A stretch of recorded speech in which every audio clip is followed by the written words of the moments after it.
we're calling Mental Health and Wellness, Community Conversations.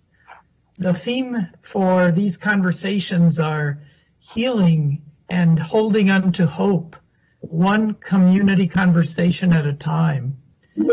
These sessions come out of conversations that we've had with Montgomery County residents during the pandemic, and we really wanted to know what can lead us to recovery from the experiences that we know people, all of us, have experienced of isolation, social deprivation, and even anxiety that we experience from the loss of jobs, the loss of loved ones, strained finances, strained relationships, all of this due to the pandemic.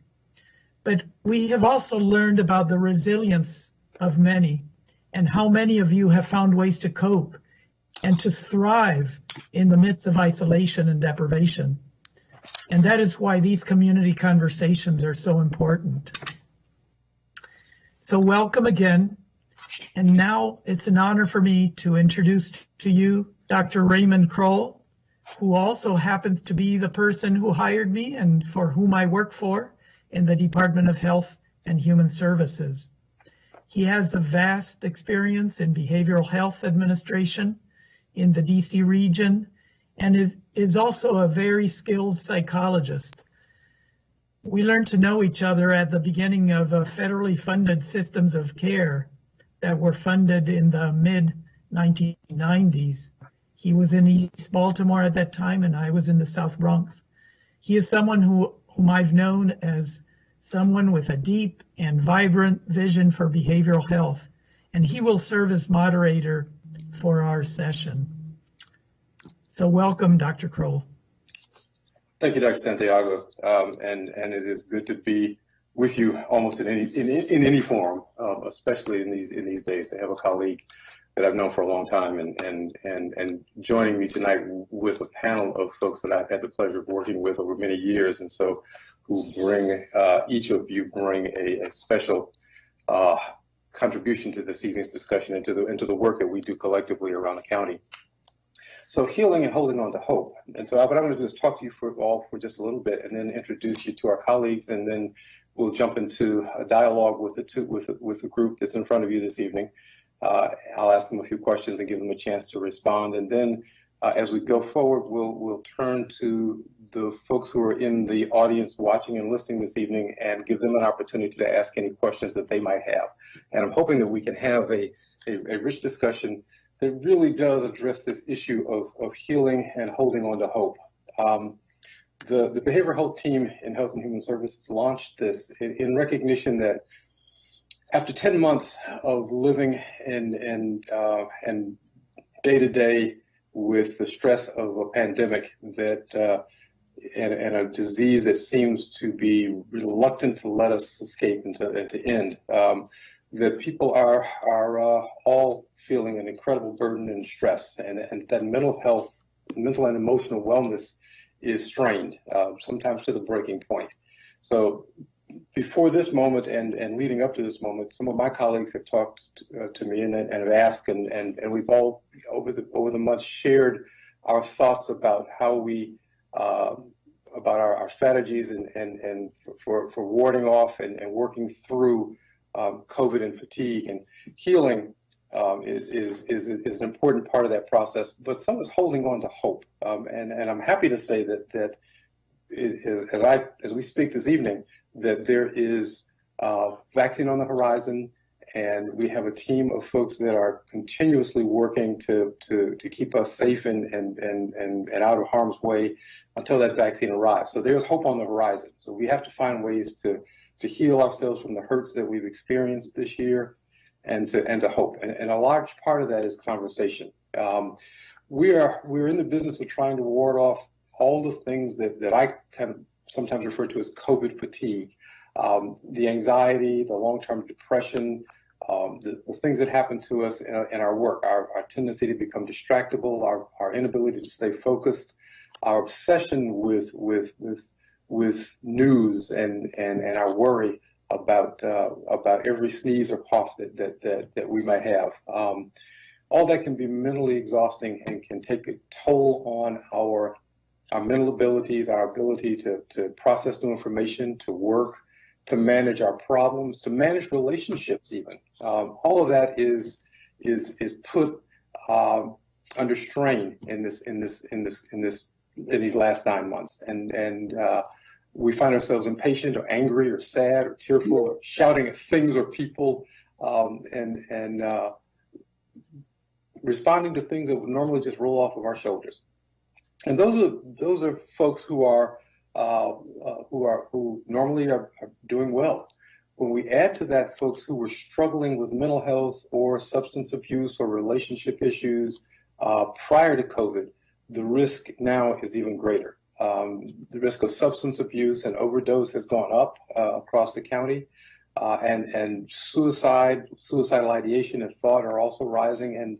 And as people feel more and more despair, without help and without connecting and without having strategies for how to manage through that, and without knowing when and how to get help, those situations can turn into something that are something tragic. So our goal tonight is to sort of have a conversation with each other and with you all, in the hopes that we begin to bring some rays of hope and a chance to talk about honestly and factually about the things that you can do to promote your own health and protect the health of your family, and when it's time to seek help.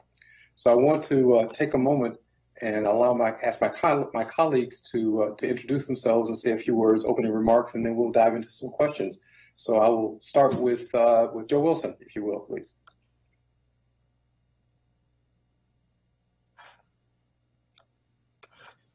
Thank you, Raymond. My name is Joe Wilson. It's wonderful to meet you, Dr. Santiago. We haven't met yet. Welcome to Montgomery County, or welcome back. I am the Senior Director for Mental Health Services at JESA, the Jewish Social Service Agency. We are a community health, mental health center. We provide mental health services to youth and families, as well as care coordination services.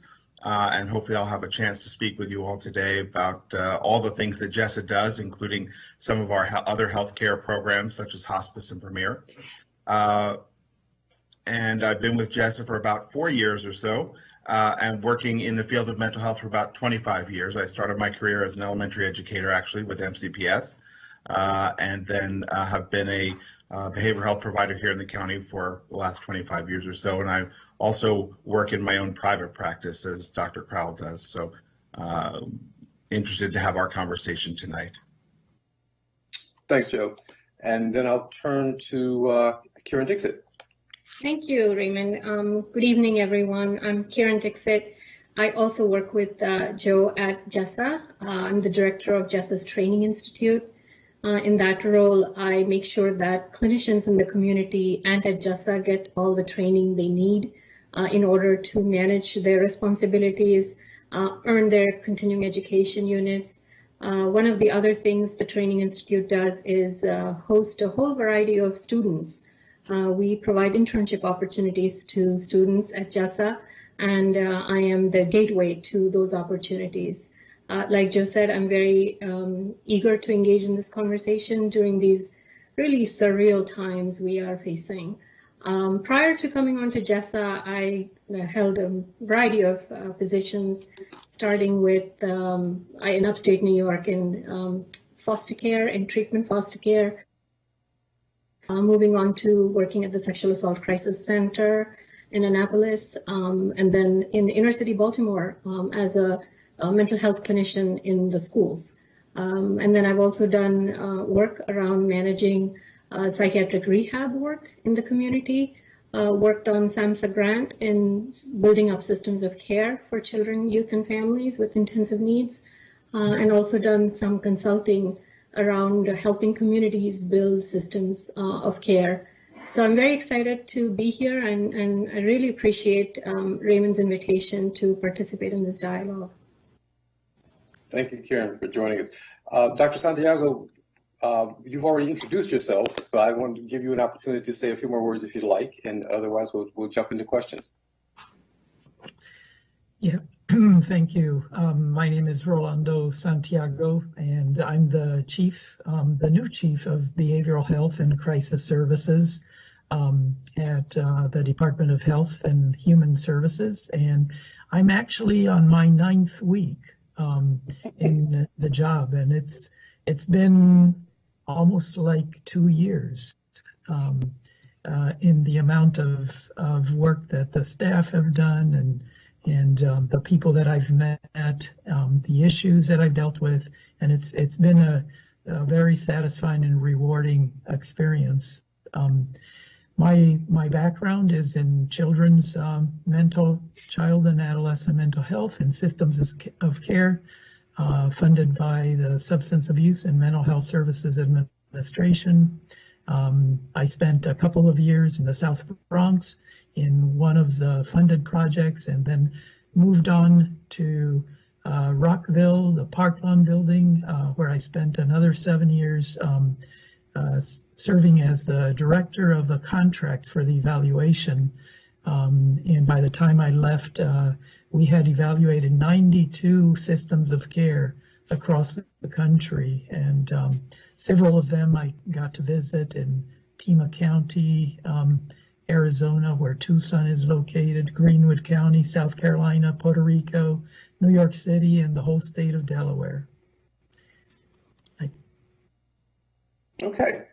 Well, thank you. Thank you all, and thank you all again for joining me. I'm looking forward to this conversation. It's obviously, because I'm a psychologist, it's near and dear to my heart, trying to figure out not just how we address mental illness, but how do we help promote wellness and healthy development in people and help them to stay healthy in this time particularly. So let me jump in with a question. I'd like to start with, if you're okay with it, Joe, with you, just to give us a sense of what kinds of challenges you're seeing in the people you work with, both clients and staff in this over this last 10 months. Sure. It's been incredibly challenging, as all of you have said, and I think all of the folks there watching know, to continue mental health services on an ongoing basis uninterrupted with regard to the pandemic. We've been fortunate to be able to engage technology to continue our individual group and family therapies. And we also initiated a virtual community outreach program, offering groups, support groups, and just sort of groups to connect through our website, which is at jessa.org. And they're free to the public. We're offering them on a rotating basis. One of the challenges I think that I hear most from the clinicians working at Jessa is that people really are missing connections. They're missing being connected to others, not just in terms of going to school, but even family members or neighbors, friends, of course. And so the challenge has been for us to offer the community opportunities to connect and engage, not just in mental health treatment, but really just in terms of having some sort of human contact. And so we've begun to broaden our services early on in the pandemic to include these informal but facilitated ways of connecting with individuals. I think the other challenge is that as we've been going on in the pandemic, for now 10 months or so, people have been wanting and hoping to see that there's an end, and every time there doesn't seem to be an end, or there's no break, or it gets worse, people really do lose a lot of hope. And they tend to forget that we're continuing to be in really abnormal circumstances. One of the things that we talk to folks about quite a bit is being able to acknowledge first and foremost that we're in really abnormal times, that this is not normal. And even though as it goes on, you may feel a sense of normalcy developing to these new circumstances, it's still not normal. And people have to really understand that this ongoing pandemic and the way it's changed everyone's lives, these adverse conditions continue to act on us in ways that decrease motivation to do daily tasks, that you just rather stay in bed all day and watch TV, or you're feeling depressed or anxious, and that doesn't even account for all of the different life event stressors that happen, such as a job loss or other challenges. So it's really important for people to acknowledge that even as we've gotten used to in the short term these conditions, they still really adversely affect us, and we have to remember that we're in not normal times until we return to being able to interact with one another and be in our community, and that's been challenging for people to really hold on to that perspective. So a quick follow-up to that. You talked about that these are not normal times. One of the things I would ask is, what do you say to folks who are about the normalcy of their reactions in these unusual times, and to folks who feel like they should be able to tough it out and be stronger or tougher? The two most used words lately are situationally appropriate. So helping people understand that what they're experiencing, and we've talked to parents who seem to they say, I'm really stressed out. I don't seem to be able to deal with my kid the way I used to, or I'm ready to run out of the house screaming every day. Well, that's situationally appropriate when you don't have those other areas in your life that, tend to take your attention and focus away from just parenting or your role just as a worker. We have lots of folks that really get stressed now about work, and we've heard more than one person say, I'm working more now than I did when I was, before the pandemic. Like I'm at home and I just can't seem to stop working, or I feel like work has overtaken my life. So it's really important to keep helping folks construct that situationally appropriate understanding that, it's pretty normal for you to be pretty frustrated at this point.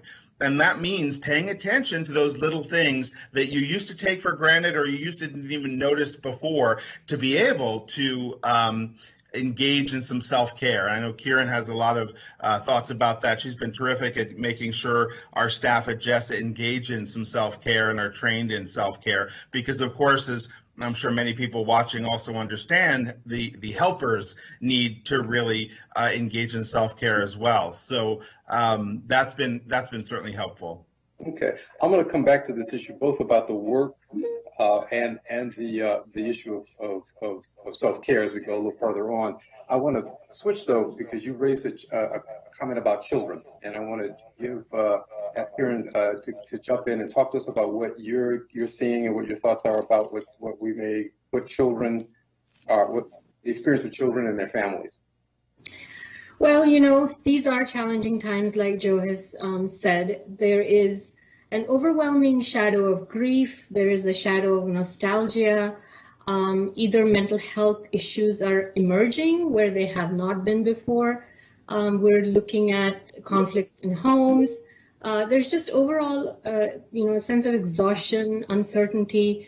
And I think not only adults, but children are very much struggling with, how to cope.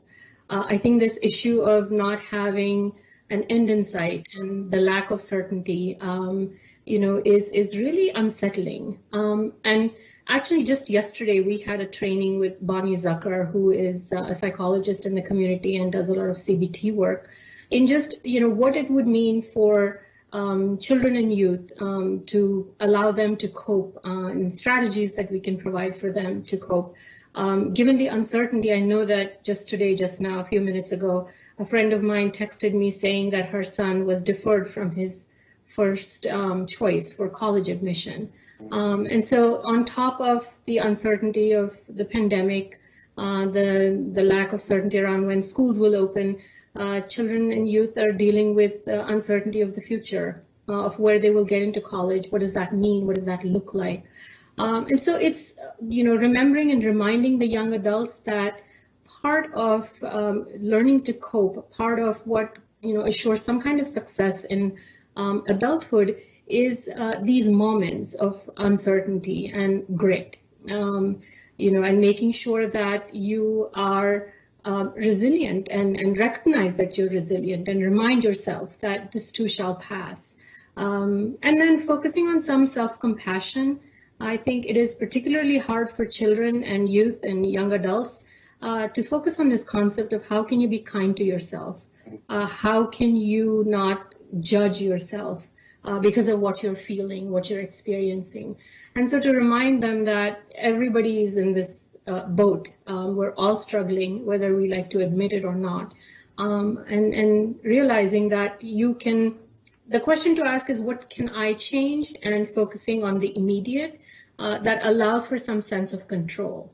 And I think every time that parents can provide a sense of predictability, a sense of allowing these young people to make some choices, that allows for them to cope and allows them to feel hopeful and that they can manage. And so just continually sending that message and recognizing that for parents, it's also being flexible and not too much focusing on what should have been, I could have done, but again, going back to what is it that we can do now.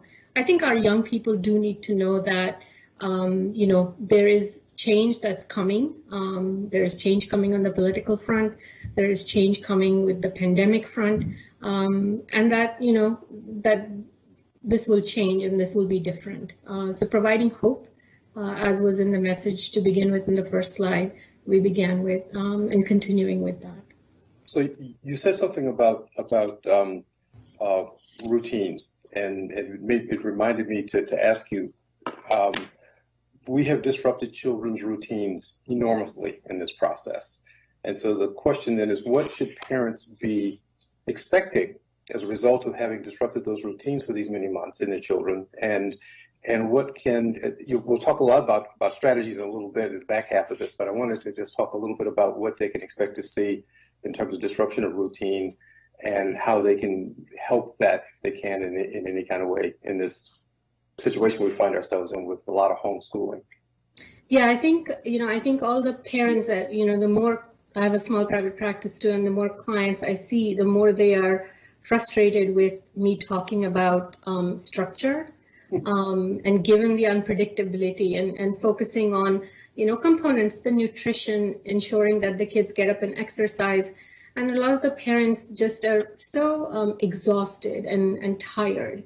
There's a sense of fatigue that's stepped in. And so, again, going back to this issue of flexibility, and that while you may have created a routine, while you may have created structure, allow yourself some self-compassion and focus on the fact that even the routine gets tiring. While that's a good thing, change it up a bit. I often focus on the element of humor and laughing and laughter.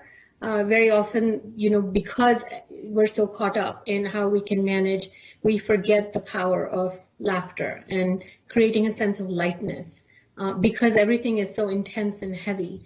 And so not forgetting that, reminding parents and caregivers that they are the role models for their children, that children are looking to them, they're listening. And so parents, just being attentive, realizing that you are all they have right now, the most consistent figure. So how you take care of yourself, how you manage the uncertainty, how you manage the lack of predictability, they are looking at that. They are, wondering about that. And so using what you can and realizing that while it may work for maybe a week, a day, 2 days, an hour, that the next hour will be different. And the connections, like Joe said, forming those connections, reaching out, encouraging kids to reach out to their, friends in whatever way they can, and taking advantage of the resources that are offered. There are free groups, there's free activity things happening all over. So tapping into that, tapping into some apps and what it means to be mindful, what it means to learn about meditation. So there's a lot of creative things that are happening. So the more you reach out and share what you're struggling with, maybe you can get some solutions and engage with each other in a meaningful way. Okay, thank you. I know, just personally, this has been an event in the last 10 months that has affected me personally in a lot of ways. I'd like anybody who's told me that they're just fine and they're even strained and this hasn't bothered them at all in 10 months. I suspect that they have not really been paying attention to what's going on with them, because this has certainly impacted my life. There have been days when I've been, sad and frustrated and angry and reacting to things that just are out of the norm for me. and I'm in the field of helping. And so the question then, I would turn back to you all now and shift a little bit and talk about what our helpers can do, and then I think to the broader community as well. Dr. Santiago, Fernando, I'm going to turn to you and talk about the fact that knowing that it affects us all, what are some strategies that we can do to promote, to engage in self-care? Yeah, I'm going to comment from my own personal experience and my own journey, and then try to generalize it for everyone else. When I was in my early 20s, I experienced something that I didn't understand. It was 3 years where I experienced depression that just got worse and worse. I didn't know what was happening until finally I got a counselor, and eventually it got so bad that my speech got slurred. I could not write. I almost lost connection with my own girlfriend. We used to phone. She was in Puerto Rico. I was in the States. And we almost lost contact, and she was worried. Finally, the experience was debilitating. I mean, I felt like I was, especially at nights, like I was falling into an abyss that didn't end. So I was talking earlier today to the staff at the crisis center that I understand personally what people who arrive at the crisis center may be experiencing, or people that have suicidal ideations because of that deep clinical depression. I personally never felt that I or entertained the idea of harming myself. Yet it was very debilitating.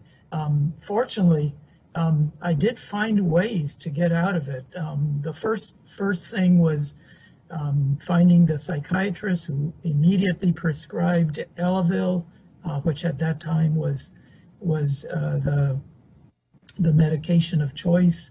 And within 2 weeks, I completely recovered.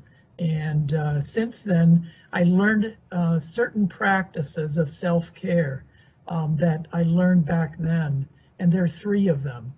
And one is that I practice a daily spiritual meditation time, and usually in the evenings. And what I do in that during that time is that I go through all the activities that I've had through the day, and I just express gratitude for all the good and the bad. I'm just grateful for them because they make me the better person that I have become. The second thing is I believe in exercise. So I try to practice daily runs, a mile or 2 or 3, sometimes even 6 miles if I have the time. The third thing that I do is that I try to structure my day early in the day.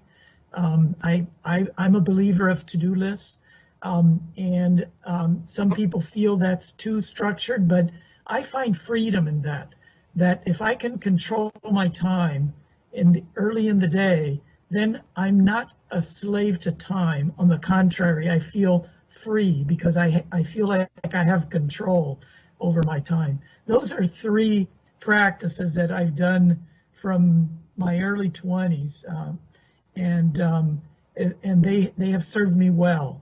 And I do believe these are simple things that anybody can do, and anyone that may be listening may want to consider variations of these kinds of things.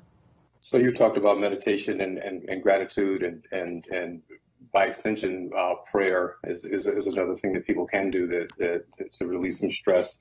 Diet and exercise, but also structure, I think, which is something that Karen mentioned a little while ago in terms of routines. I would add to that just my own experiences that structure is part of my daily routine for getting up and moving and predicting what my day is going to look like. For me, it's a little fun to lay out my day and then predict how far south it's going to go from the schedule, because there's always something that happens that throws off my schedule or my routine. But the other one for me is to learn to appreciate novelty. And to find ways to create novelty. I think to look for some things to break it up a little bit so that I don't get into this stuck routine pattern. But it's a good set of things. So let me flip back over to you, John, and get your take on the question. Oh, sure. No, I agree with everything that's been said. I think the other thing is to take this opportunity to learn new ways of self-care or things you've not tried before. I've had a number of folks, and certainly we encourage this at JESSA, but in my private practice, where now's the perfect time for them to explore some other activity, interest, hobby, particularly for kids, in a way that they don't typically have time for. Everything is shut down, so we don't have football practice or we don't have lacrosse practice. Is there something else that you would want to try to do that you can explore? And I'll tell you, a lot of kids get really interested in learning new skills and new interests off of YouTube. Not always the best medium, but a lot of kids have reported that they've, taught themselves how to do any number of things, from putting a computer together to managing other kinds of tasks, creating videos, and that's been helpful for them to have that sense of novelty, something new. The other thing is, as I know, a lot of parents struggle with kids having motivational issues around getting homework done or staying engaged in class.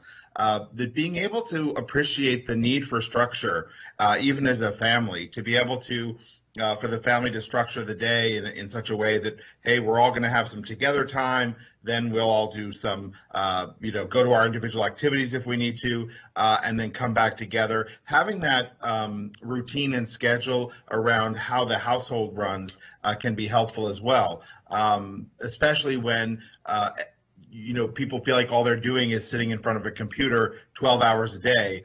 To be able to, say, let's all have lunch together, right? Or let's create some sort of family tradition or ritual that is our sort of pandemic routine, can be really helpful to just sort of break up the monotony and help people maintain a level of motivation. Also, too, to just realize that it's okay to chill out for a little bit, and it's important to build that time into the day or routine as well. I'm going to take 2 hours and just take a break, and whatever that looks like, whether it's taking a walk, whether that's reading, singing, playing an instrument, whatever. I think it's really important for folks to consciously allow themselves opportunities to relax or decompress.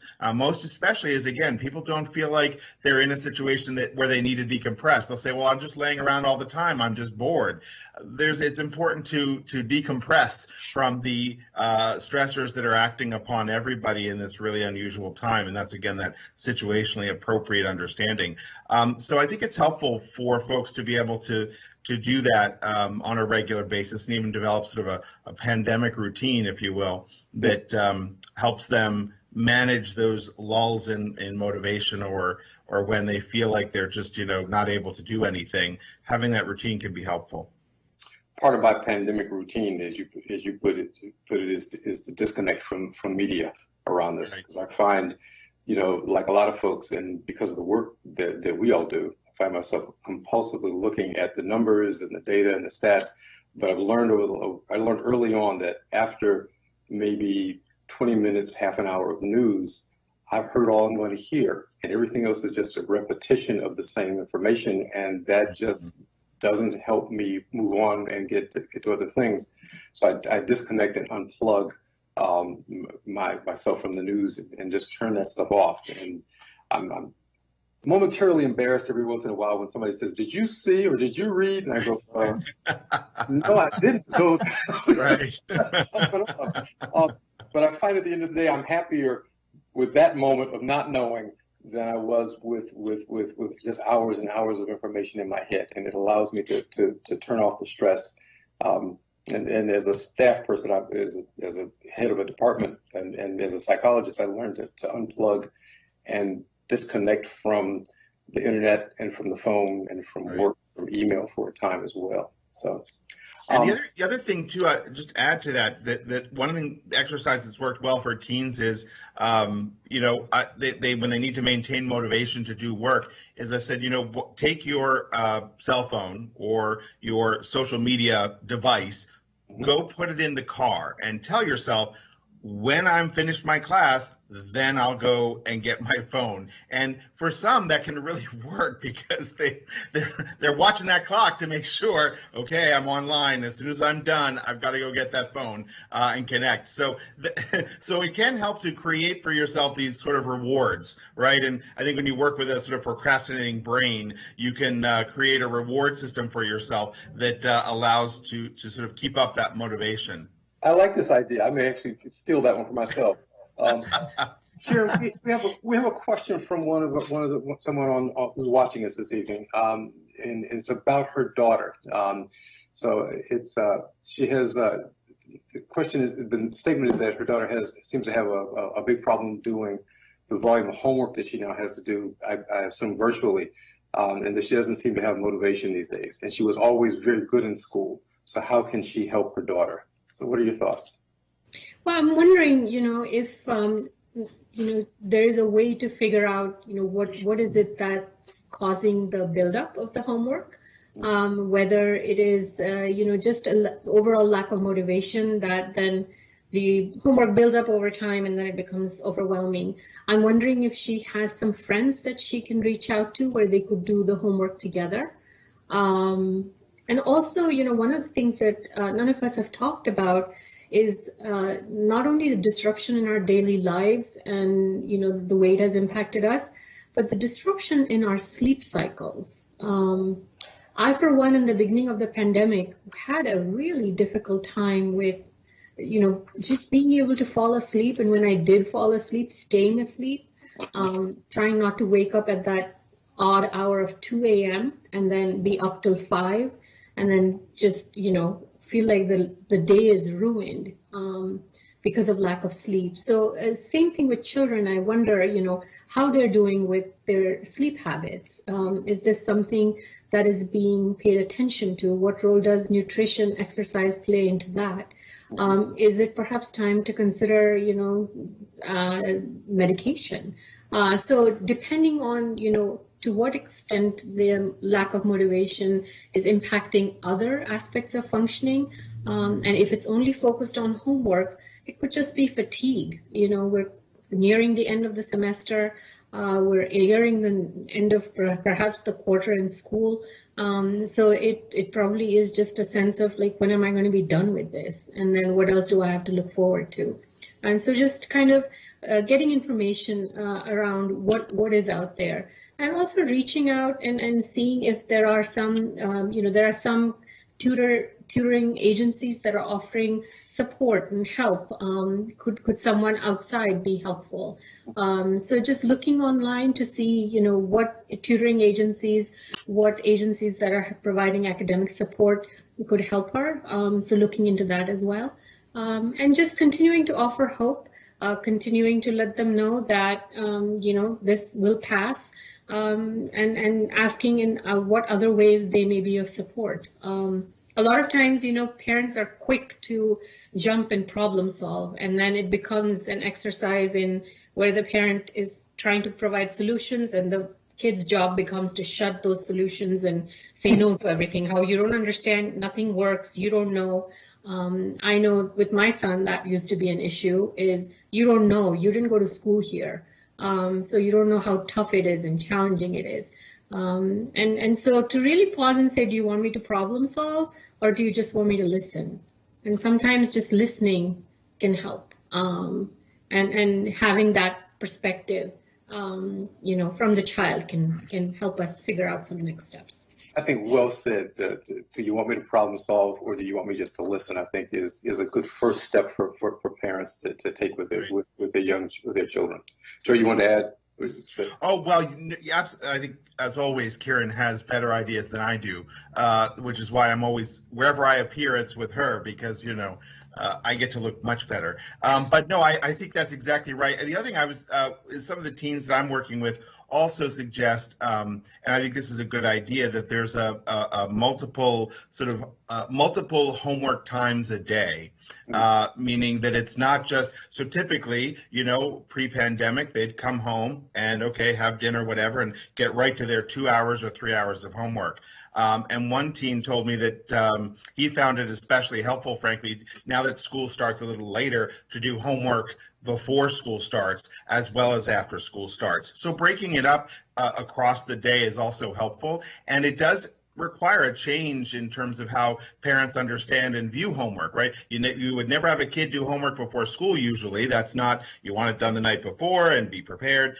So it is about also being flexible and creative in terms of how to, if the parent's invited to be a problem solver, then being creative about it is really important as well.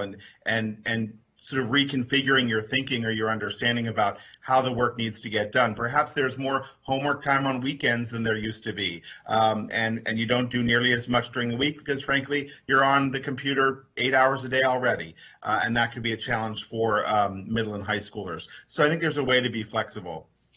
So I'm gonna ask Rolando to follow up on something with me. You described being here now, I think you said 9 weeks.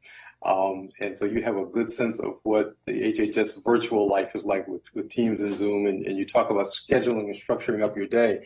How do you break up the work so that you stay fresh and so that you can manage to stay alert? I mean, it's akin to what Joe and Kieran are talking about in terms of structure for homework and things like this. But how do you do it as an adult in the work world? That's a very good question. I think the first reality check is that in work that you and I do, and many of us, and many of those in the audience, we can't get away from meeting after meeting after meeting, and from tasks and emailing and so forth. That's just a reality. We just have to face it. Now, some strategies that I do is that, as I mentioned earlier, I try to structure before my day starts. I have a very good sense of what's going to happen at each time. And I look to see if I can do some breaks in between and do some spaces. I even do some stretching exercises at one point, especially in the mornings or so. I listen to music when I'm not on, and I have a favorite kind of music. Jazz for me is big, so that's always helpful, keeps me fresh, while at the same time concentrated. And then at the end of the day, like I mentioned before, I try to go into exercise mode, and I go and run for a couple miles. That is extremely helpful when you can clear your mind and allow the ideas to kind of ferment in your head while you're running, and all kinds of thoughts come to mind. And sometimes it's emptying yourself of thoughts and concentrating on the trail where you're at. All of that is just very, very refreshing. And for me, also, preparing a meal, the time for the meal. Take your time. I take an hour and a half, for it, for the food preparation, and then for eating it slowly. Just enjoy it. And that just refreshes my whole being, my whole soul, if you will, and keeps me fresh and ready for the next day. And get enough sleep also. I'm not fully successful at it, but if you can get the 7 or 8 hours, that's always my goal every night. That is always my goal. I sometimes don't make it, but I like the idea of taking breaks and doing something that isn't related to work and COVID and those things. Cooking is something that I should say, cooking with my wife, being sous chef while my wife is cooking. So chopping up things and grinding and putting things together, prepping meals so we cook together has been a real pleasure for me in the last 9 months. Maybe a hidden discovery for me about something that I hadn't been doing a lot of before. So I want to shift a little bit and ask another question, and topically just change is just there is a comment or question in the chat from our participants about addressing the problems facing older adults who are 55 and over, many of whom don't use technology and don't use the smart features on their phones. I still think my phone is smarter than I am most days. So I'm sure that if you're less familiar with the technology, that's even harder. So what do you understand the experience of older adults to be who are cut off from their normal networks, and what can we do? What can we say to them to give them some hope and some ideas about how to take care of themselves? So JESA deals quite a bit with older adults. We have a significantly large population of folks that we work with in providing mental health services. One thing and hopefully for providers is to be aware of some of the regulations around how to connect with seniors in providing treatment. Medicare has authorized phone-only sessions for therapy for that very reason, that they had feedback early on that there were a number of older adults and seniors that really weren't able to access technology. What we also do too is again forming groups where we use our conference line, and it's a group that we have over the phone, and we have seniors that can participate that way. I know our Meals on Wheels program also provides a connection for older adults as well. But our goal is really to do the best we can at either connecting ourselves or facilitating, if there's any way possible, any natural supports connected to the adult or senior that could engage with them on a more regular basis. We do have volunteers that work in our hospice program that do make connections to adults and certainly participants in our hospice program. I'm not certain if we've included that or expanded that to our seniors that are receiving other services. But certainly Jess has been working to make sure that our seniors are not left sort of behind because of the technology challenge.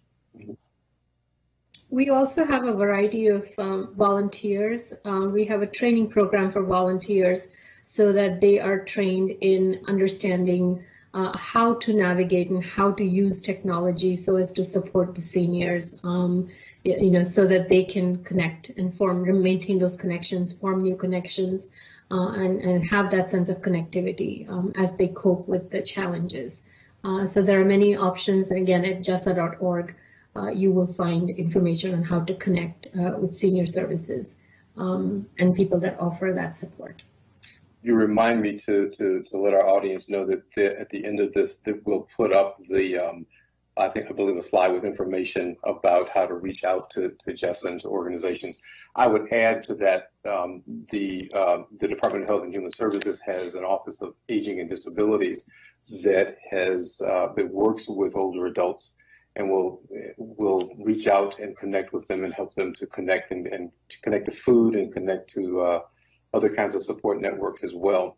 One of the things that folks did earlier this year was purchased echoes for seniors so that they could use their devices with their voice and then train them some on how to use those devices, I think. So being able to engage and finding some avenues to engage is important. I think sorry, I also think too, Raymond, one point that for Jessa too, in terms of how we outreach, is using the faith community. For a lot of older adults, the faith community is a real resource. We're working through our Synagogue Liaison program to have book clubs and groups that we provide to congregants as we partner with various synagogues across the county to offer support. And so we do support the faith community in that way, and I think that can be an important resource for older adults if they're attached to a faith community as well.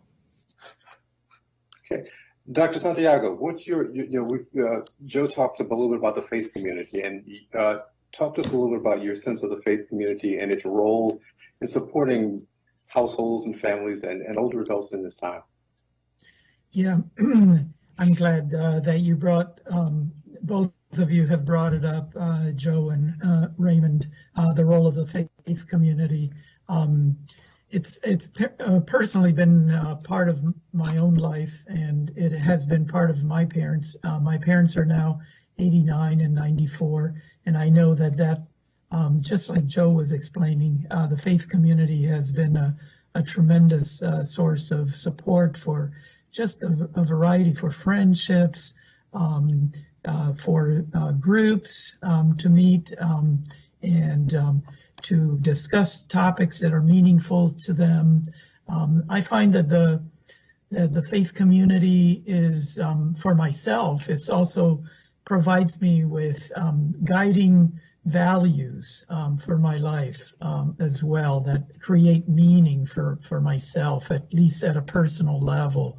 And also to get in touch with that aspect of all of our lives, in addition to the physical and to the emotional, there's a spiritual aspect to our lives that I think we need to nurture. I have found it also for purposes of encouraging my altruistic impulses and wanting to be involved in social justice activities, for example. I'm currently within my own congregation, I'm part of a group called the Anti-Racism Team, and that has been meeting for about 5 or 6 months since the George Floyd events, and that has been very encouraging to me, knowing that even a faith community wants to work on these issues, which is not only healing for ourselves, but I think we need to be talking about the healing of our communities as well, and what are the strategies for healing ourselves and our communities. So I found that meaningful. In terms of the connection between faith communities and behavioral health, I found that they can be source of volunteers, faith communities, for crisis centers or for shelters. I remember one of my experiences about 15 years ago was volunteering overnight at my church, where we had, I think it was called the Warm Nights program during the winter time for individuals who were homeless. And that was a deeply meaningful experience for me. Support groups, as I mentioned before, mentoring, and even providing health information and mental health information. That has been especially part of the tradition in the Black churches, where they serve as a way, as a conduit to provide information on health and mental health as well, and that's something that all other traditions should learn from. So one of the things you touched on that I really appreciate is the utility of helping others, of doing something for other people, that sometimes is uplifting oftentimes is uplifting in and of itself. Just the thought that you have set aside whatever your experience is and able to help a neighbor, a friend, a young child, an older adult through a hard time. Sometimes just to say hello and stop and talk with them and see how they're doing, which is, I think, an important element of self-care in this process. So while I'm with you, Rolando, I wanted to shift gears to a little bit more, a more difficult subject in some ways, and that is loss. I think we have lost a lot of life in this country this year, and many people that I know, most people that I know, have lost a friend or family or loved one. How does the faith community, how do we mourn that loss? How do we grieve, and how do we support people through that time? So I'll start with you, Rolando, and shift back to Karen and Joe. Yeah. Loss, and also the threat of loss during these times is a very difficult subject, and and I think it's touched so many of our lives. Just in the just yesterday, I learned that a friend of mine that I went to school in elementary and junior high, he was a year older than I was, passed away. I'm not exactly sure the circumstances, if it was COVID-19, but it impacted me very, very deeply, to think of the loss. Right now we have one of the persons that I supervise in our own behavioral health setup in Montgomery County, lost a brother, and we're all grieving with her that experience. What to do, some of the elements that we talked about of self-care, of connecting with support communities like the faith communities. I think all of that is part of ways in which we can begin to address loss, and then also be resilient, and then move on. I often find myself, when I know that someone has lost a loved one, or has lost a job, or what have you, to think of the good memories that they had with that loved one, to celebrate that life. I lost a brother many years ago in a tragic traffic accident, and I remember that I needed to address the group of people that came to the funeral, and the best that I could come up with was to just say, let's celebrate my brother's life. And there were many people there that, especially the younger generation. He was a very popular kid in the community where we grew up, and he had a lot of friends. And I can tell you story after story about him, but celebrating his life and remembering him well, so that that in itself, I think, brings healing to us. I think we have in this COVID environment, certainly celebrating and remembering the people that we love that we have lost is vital. Made harder by the fact that oftentimes we cannot gather in and remember them and mourn them in our traditional ways, in church or in gatherings, in the numbers of in households in the way that we normally would, depending on our cultures. Certainly, for me, I have lost a number of people this year, and an opportunity to be virtual with friends as part of the service, and also to be in small gatherings when I can with people when I can do that safely, is certainly what got me through it. But also, to your point, remembering who they were, and knowing that the loss is a momentary thing, but the memories of all the things that they did are a lifetime of memories that will keep me and sustain me. And I also find ways I think people can find ways to honor the memory, to create a ritual, a memorial that honors the person that they have lost and celebrate them. And not to put too fine a point on it, but also to talk then about this issue of sadness and loss leading to, and all the things that we've talked about up to this point, leading to some very real issues of depression and anxiety and fear. So let's take depression a little bit, if we can, and talk a little bit about that. I think there is a question that someone asked about. Let me see if I can find it here again, about working with a teenager who's suffering from depression. And I don't know whether it's from loss or just 10 months of having to deal with loss of friends and loss of routine and loss of feeling like you lost some opportunities in your life. So thoughts about two things, some things that parents can do to help their teens who are suffering from depression, but also how do they know when it's time to look for some help, to get some help? So So to keep in vein with what we talked about before in terms of loss, there is the concrete loss that both of you talked about in terms of actually losing someone. And then there is this whole idea of ambiguous loss that is often either dismissed perhaps or not focused on, is whether it is the loss of a wedding that you had planned, whether it's the loss of for a teenager, it's a senior year that they had envisioned.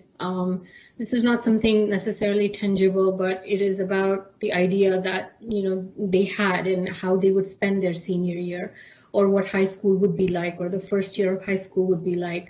And recognizing that that too is a pretty serious loss.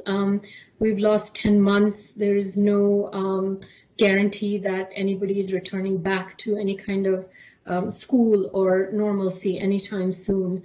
While there is hope, there is still, this sense of grieving of what it is meant to not have things pan out the way you had anticipated.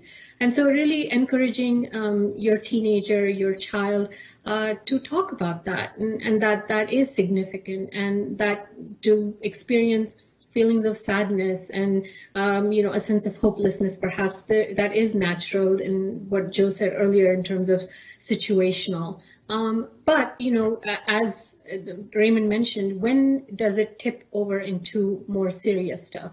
How do you know as a parent? And it is by inquiry, it is by asking, it's by pointing out any changes in behavior that you notice. If it's something that is worrying you in terms of how they're managing themselves, making sure that you point that out and letting them know that that is worrisome, whether it is how they reacted to something, whether there is too much sleeping, whether they're not sleeping, whether there's overeating, undereating. All of those can be indicators of something a little more serious, and really not being afraid to broach and inquire, and letting them know that if they can problem solve with each other, they can certainly reach out to a professional to further figure out what could be some strategies, how could they cope, and how could they come to terms with what they've experienced. And so just validating of what they're experiencing, and then realizing that they can turn to professionals for support. They don't have to feel so alone in that. Joe, Right. Did you want to add anything? Yeah, I agree with all that, of course. And when we talk with our clinicians, and as it's interesting as we look at the folks that are calling, we're having more and more teens calling themselves because they're the ones self-aware enough to say, gee, I think I need to speak with someone. And what we coach our clinicians and our staff to do is really three things. The first is educate. For a number of folks, this may be the very first time they're experiencing something as serious as depression that they notice or that they understand is potentially impacting their life. So educating them first and foremost about what it is they may be experiencing is really helpful. And I think along with that, talking about what's situationally appropriate, situationally normal, and normalizing that is helpful. It helps, I think, bring some anxiety down about the fact that, oh, there's something wrong with me, or why can't I do what I used to do, or why am I having these feelings? The second is to really empower individuals, whether that's parents to, as Kieran says, engage with their child and inquire and talk, or the individual themselves, to really empower them with information and choices and options. There's informal ways to get some assistance and help. So some strategies that just address kind of what you're feeling, whether that's, some motivational tricks that are helpful to keep you going, or if in fact it's more than that and they need to do something else and engage someone formally. And that's where then the third thing to engage is really having a conversation that's not judgmental, that's not laden with anything that might be negative in terms of reflecting on what the individual's experiencing, but rather just acknowledging what they're experiencing and offering potential resources or assistance. So doing those three things, whether that's a professional doing it or an informal support doing it, a parent, a sibling, whomever, I think is really helpful in first understanding the depression that's there, and then to the extent to which resources or support might be helpful. But it's really important, I think, to normalize and really educate folks first, because what we're finding is a lot of folks are calling us that have never reached out for mental health services before, and they have no idea what to experience. They have no idea what it means to be struggling with this kind of thing. And I'll say a number of folks have been really anxious about, does this mean I have depression for the rest of my life? Does this mean, because I've never had it before, is this something now that I have to deal with forever? And that's, very real to be able to deal with people's anxiety there. NAMI is a great partner in talking with folks and educating. The Montgomery County Federation of Families for Mental Health, they have individuals with lived experience that can talk with folks and help normalize. They're offering virtual connections for families during this time. So any way that we can help educate and really empower folks to understand what's happening for them and their families, I think is really helpful in getting them to engage meaningfully to the resources that are going to work. Excellent. And Raymond, if I could reinforce some of the things that Joe mentioned. One thing you mentioned, Joe, was that young people are finding out that they can text and communicate with a professional or someone that's going to listen to them. And I just want to point out here briefly a resource here in this county. It's Every Mind, and Right. They have a phone number where young people can actually chat and text. And the phone number, may I indicate the phone number? Absolutely. It's Sure. It's 301-738-2255. I'll repeat it again, 301-738-2255. And they can text into that phone, or they can also, I think it's the same phone that serves as a hotline. If they want to speak with someone as well, they can call that number and speak with someone as well. So I would add to that. I guess the Crisis Center number 2, Rolanda. You may want to talk about that. I think we'll share that again. But Crisis Center is a resource where parents and or their or young adults or children can call as well. Mm-hmm. And I have a number for the Crisis Center also. And why don't I go ahead and give it? Please. It's 240-777-4000. Again, 240-777-4000. And that's if you feel like you yourself are in crisis, or you know of someone, you have a child, it doesn't matter who it is, they can call that number for an appropriate response if you find yourself in crisis. So I would thank you, all three of you, for that. I think we'll share that information again at the end of the session. But I wanted to I'm glad you put the numbers out there and put the information out there again in this moment. There's a question that for me is related to dealing with children's depression and children's emotions. It is also true for us. How do we as adults, how do adults know when they're, it's normal for us to feel down. It's normal for us to feel sad, some grief and loss in this moment. How do we know, how do we decide when it's time for us to reach out and get some professional help? Karen? One of the things that I was thinking about as you were talking, Raymond, was, what is it that we are doing as helpers? I think I, for one, find myself pretty exhausted by the end of the day, because what has emerged is it's not only clients and then, of course, my job, but it's also friends who are reaching out, whether it is they know what I do professionally, whether it is because they themselves are struggling. So I have friends calling me, friends that are, of course, from within the US, but also outside of the United States. And I find myself talking a lot and helping manage, my friends, and helping them with suggestions and ideas and that, there is not much time left to focus on me and what that looks like because I'm either on the screen all the time, and to think of doing something else online, it just seems prohibitive. And so again, going back to this issue of self-care and how are we as helpers ensuring that there is self-compassion and paying attention to what's going on for you. And very often that's either dismissed, minimized, or, ignored. Right. And I, reminding colleagues, reminding, coworkers, reminding friends, that element is very critical, and to not ignore it, to be aware of what is impacting you, and to not, go about it with a judgment or the should and the coulds, but rather with some empathy and some kindness, and that can go along. I think we are not the best very often at taking care of ourselves, and we can get quite lost in being the helper. And so just being very mindful of that, and paying attention to when your friends tell you that, you seem exhausted, why don't you do X, Y, and Z? And so remaining open so that you can be of support to others, and be available to others. And recognize when you may need some professional help yourself, and be open to that.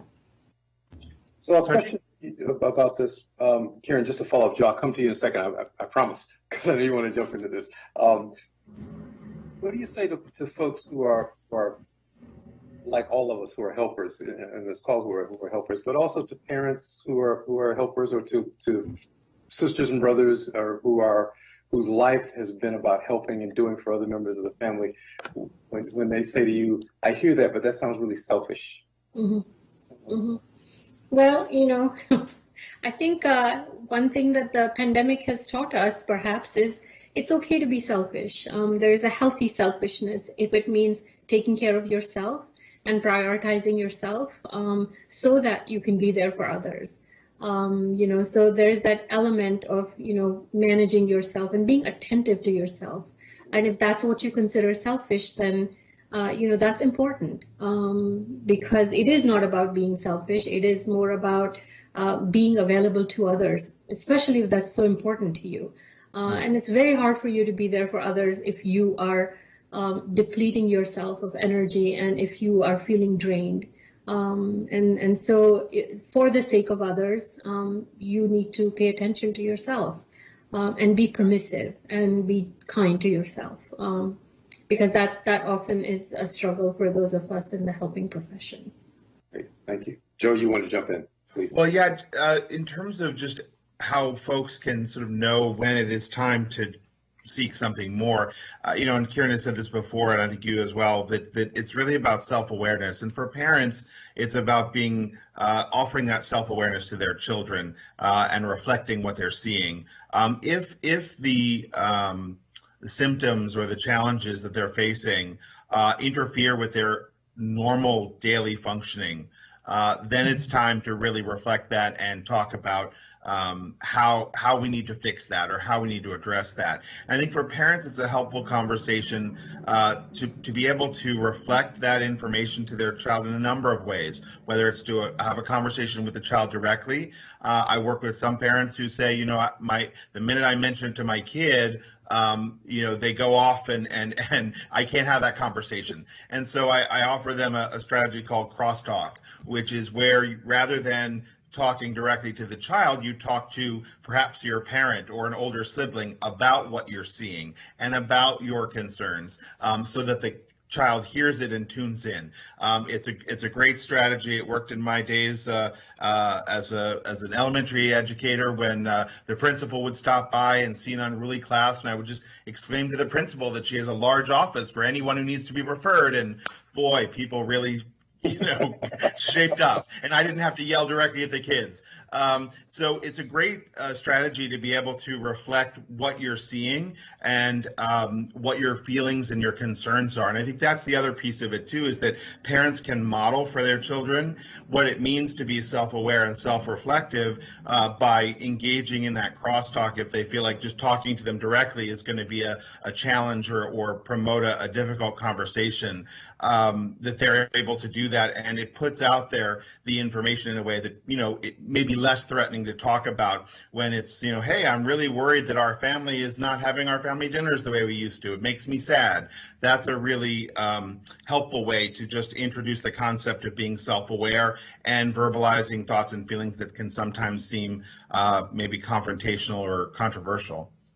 I think the reverse is also true. I think parents need to remain open to what their children are observing. And so realizing that they are models, role models, that children may be noticing that mom is not functioning really well. Children may be worried that you as a caregiver aren't really,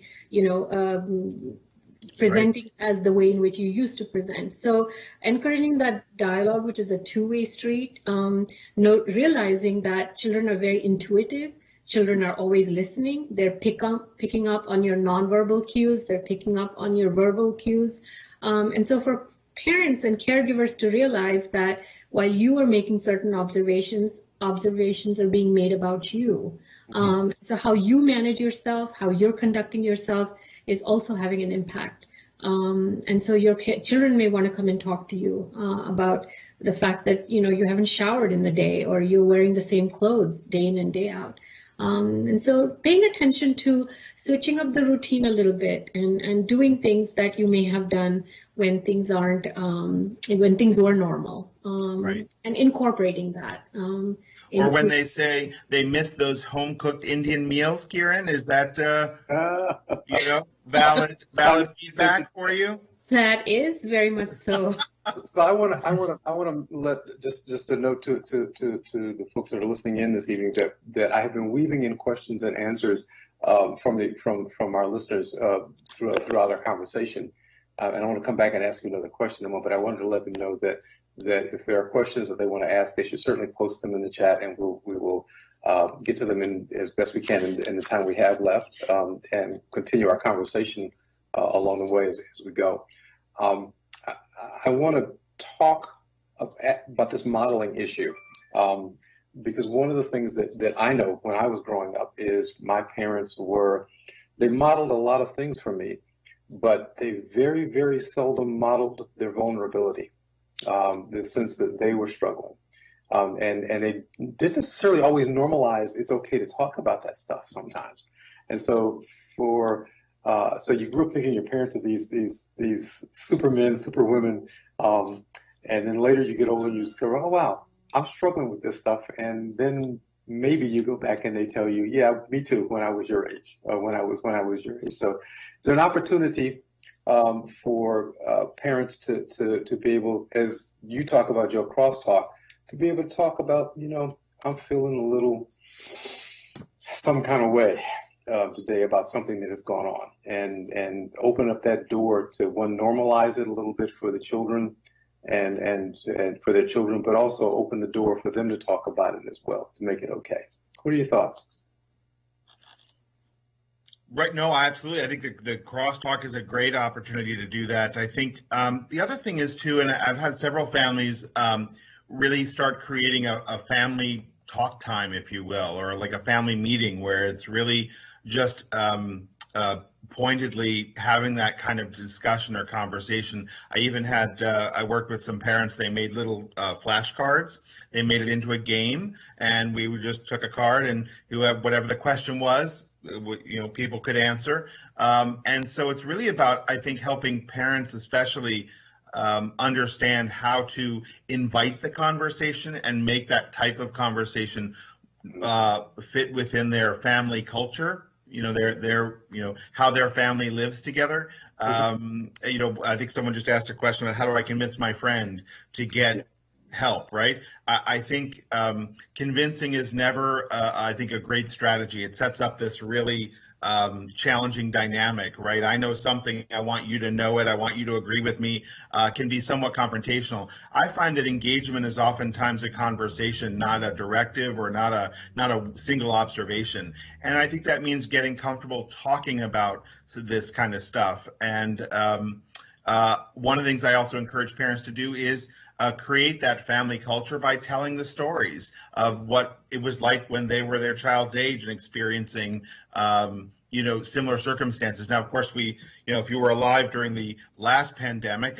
you're talking to your great-grandchildren probably, not your children. So there's some life lived experience disadvantage there. But I think being able to model that kind of conversation, begin to weave it into your family's daily life can be really helpful, and normalize that kind of discussion. But also recognizing that when you start, it's going to be uncomfortable, especially if it's something new. So make it small, make it, don't start a conversation expecting we're going to get all the kids excited about family therapy. Just start talking about, what the family's experiencing and observations about it, and even talking about yourself, right? So for parents to talk about their own vulnerability or their own feelings really gives permission to the kids to start talking about that as well. Yeah, I want to thank you, John. I think permission and modeling is appropriate, and I think I want to go to that question that you referenced in the chat that someone posted, because it's a very serious question that we're seeing all across the country and certainly experiencing in our world in HHS. The question is that how do you convince my friend to seek therapy? She's a frontline worker, and the number of daily deaths she's seeing is breaking her down. And certainly that is a painful place to be one of those helpers that Kieran, you talked about earlier, and not knowing that it's time to take a break for yourself and taking yourself off that line. It is hard for healthcare professionals in particular to look at the day in, day out death and know that there's another person who's coming in who may be sick and ill, who may need your help. But to your point, if that person themselves isn't able to take care of themselves and have that energy, then they're not going to be useful to the next person that comes in. And I think that's a challenge. And so it's not convincing, but it is talking and listening and being there for them. Therapy isn't the only thing that's therapeutic. And if there's a takeaway from me tonight, it is that for folks who are listening, that getting someone into therapy is a great thing, but there are a lot of places between not doing anything and actually sitting in front of somebody or talking to a therapist that can help a person. So being there and listening to them and inviting them to share some of what they are feeling and experiencing is a good starting point. And listening, to your point, it is often not just solving the problem. It is listening and hearing and understanding what they feel and letting them unburden some of that with you. And then as a way of gradually introducing that idea that maybe you can get some help. Maybe there's someone else that you need that you can benefit from seeing. So, and sometimes that unburdening is just enough by itself to get them through the day and to figure out how to recover. But showing them some other ways to take care of themselves and helping them get some permission to do that, I think, is important. So, I think part of it is also just being persistent in communicating that you care and that you worry and that you want them to be around, be available. So coming at it from a place of love and concern. I know that I have a very dear friend, and I'm persistent about what some of my worries are in terms of what I see in terms of behaviors, and constantly reminding and just not letting up. So sometimes just knowing that can be helpful, right, Joe? Oh, I completely agree. Rolando, you look like you want to jump in on something here. Yeah, yes. I'm thinking of some of the strategies that my wife and I do with my 4-year-old grandson, our 4-year-old grandson, that I think can apply also when you have a friend that you're concerned about. and don't know, how to develop the trust enough to broach some solutions for that friend to get out of a depression, or to seek help. What we do is just engage in tasks. Like this weekend, my wife engaged my grandson in baking cookies, and that's what they were doing. And he was really, really engaged, developing a healthy trust. What if we transfer that to the adult world, and we just take our friend out on a hike, or do some kind of helpful task that has nothing to do with their mental health condition, but you develop in that conversation and that task.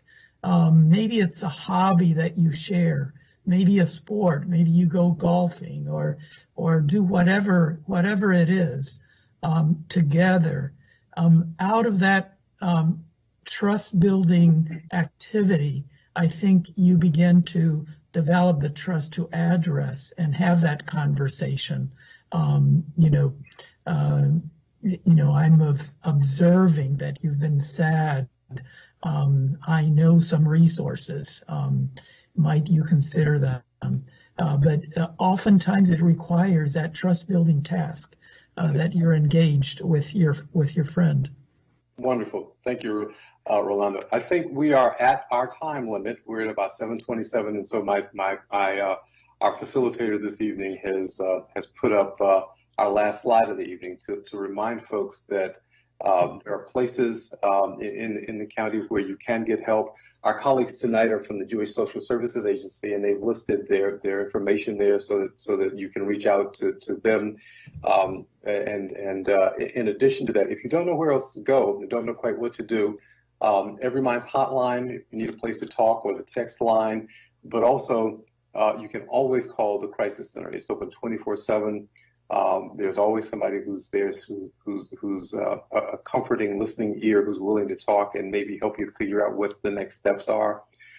We will go forward with future sessions, and one of the things that we will also do is as we bring different guests on board, we'll make sure that you know over time that there are a lot of different providers, like our colleagues from JESSA tonight, who are available to help you in this county. We've got an incredibly rich set of resources in the county. So, and we will try to make that available to you. And hopefully this has been a useful session.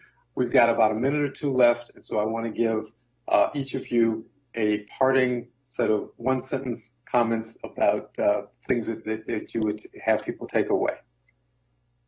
Karen, how about you first? Sure, thank you. Thank you for this opportunity. One of the other resources I'd like to point out is www.infomontgomery.org. That website has a list of resources for anybody that's a Montgomery County resident, whether it is tutoring after school, help in identifying therapists that are Spanish speaking, different languages. So, that's another resource that's available in the community. So it's just a matter of reaching out. There are various resources available. We're all here to support you in any way that's needed. Thank you. Joe, how about you? Well, it was an enjoyable conversation, Raymond. Thanks for the opportunity. And JESSA is always a willing partner at the community level as well as at the individual and family level to provide services that can be helpful to folks. So look forward to sharing more about that and future community conversations. Looking forward to it. We have just about 30 seconds. Rolando, you got 15 of those. For our listeners, three takeaways you may want to jot down. If you find yourself or a friend in deep trouble, reach out to a friend or to a professional, or find a community, even a faith community that can support you. Reach out. Wonderful. Thank you so much. Our next event will be December 30th. And the Tree of Hope will be our guest for that evening. So looking forward to seeing you all, and hope you all will join us going forward every other week or so, every 2 weeks. Stay safe and have a happy holiday, everyone. Thank care. you. Thank you. Hispanoparlante, sepan que esta transmisión tiene traducción simultánea por el canal Condado TV, también por Comcast y en